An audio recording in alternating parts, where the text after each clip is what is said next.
नमस्ते। आज मैं आपसे बात करूंगी कि हम हनुमान जी की पूजा क्यों करते हैं। अब ये थोड़ा सा अजीब है, बट हम जानते हैं कि हनुमान जी को हम बहुत करेजियस, बहुत ब्रेव मानते हैं। तो ऐसा इतना क्या ब्रेव है जो उन्होंने किया कि हम उनकी पूजा करते हैं।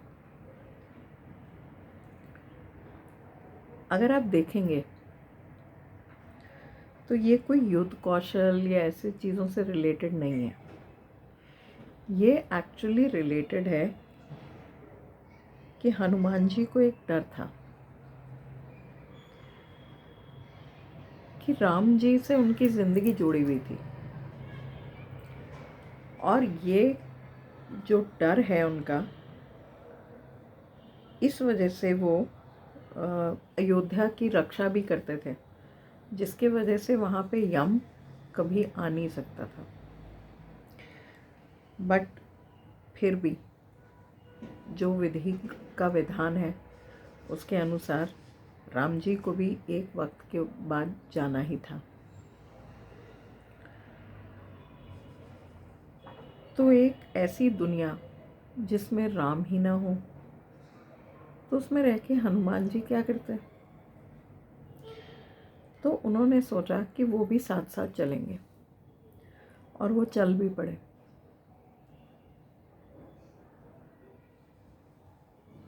पर उन्हें श्री राम ने खुद रोका।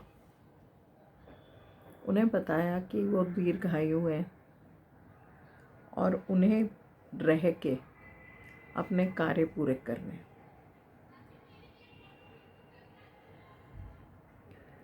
एक ऐसी दुनिया जिसमें प्रभु नाम ही ना हो, फिर भी उस दुनिया में युग के अंत तक, धरती के अंत तक हनुमान जी को रहना है। ये एक सबसे बड़ा कर्ज का काम है।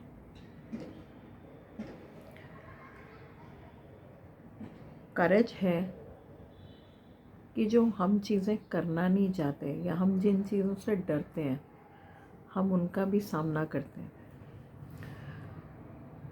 किसी भी हाल में हम अपनी रिस्पॉन्सिबिलिटीज से नहीं भागते। जो हमें कार्य दिया हुआ है उनसे हम भागते नहीं हैं, उन्हें करते हैं। इसमें भी एक प्रकार की ब्रेवरी है। इनफैक्ट किसी भी युद्ध से बढ़कर ब्रेवरी है, और ये हर मनुष्य को सामना करना पड़ता है। तो जब हम डरते हैं, हम हनुमान जी की पूजा करते हैं। जब हमारे अंदर भय बैठे होते हैं तो हम हनुमान जी की पूजा करते हैं। जब हम परेशान होते हैं तो भी हम हनुमान जी को याद करते हैं।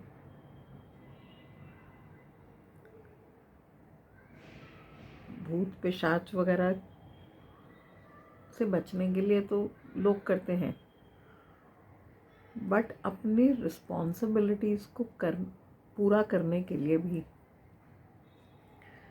हमें उनके आह्वान की ज़रूरत होती है। ये कम लोग समझते हैं कि हनुमान जी की पूजा हम क्यों करते हैं। मैंने खुद एक दूसरे चैनल में कहीं सुना भी था, जो बहुत सुंदर एक्सप्लेनेशन थी इस चीज़ की, कि हनुमान जी का मुख एक बंदर का मुख है। ऐसा क्यों है? कोई हैंडसम आदमी का क्यों नहीं है? एक सुंदर पुरुष का क्यों नहीं है, एक बंदर का ही क्यों? तो जो एक्सप्लेनेशन दी थी उन्होंने वो ये बताई कि उनका मुख ऐसे बंदर का मुख इसलिए है क्योंकि वैसा ही हमारा बुद्धि है। शैतान, अनस्टेबल। जो ये स्टेबिलिटी, कंसिस्टेंसी ज़िंदगी में उनके आता है, वो तब आता है जब उनका सामना श्री राम से होता है। एक कंसिस्टेंसी, स्टेबिलिटी उनके दिमाग में आ जाती है। हम सबके दिमाग में जैसा मुख है बंदर का, वैसे ही हम सबका दिमाग थोड़ा अनबैलेंस्ड होता है। इवन एस्ट्रोलॉजी में जो चौपाया होता है वो बहुत स्टेबल होता है, लेकिन जो मनुष्य होता है उसकी मेंटालिटी ही अनस्टेबल है। उसको स्टेबिलिटी देने के लिए श्री राम की ही ज़रूरत होती है। आप देखेंगे कि श्री राम ने कभी भी अपनी किसी भी चीज़ को लेके कभी कंप्लेन नहीं की। कोई अपना रोना नहीं रोया। 14 साल के वनवास में जाते वक्त भी वो खुश थे, स्टेबल थे, स्माइल कर रहे थे।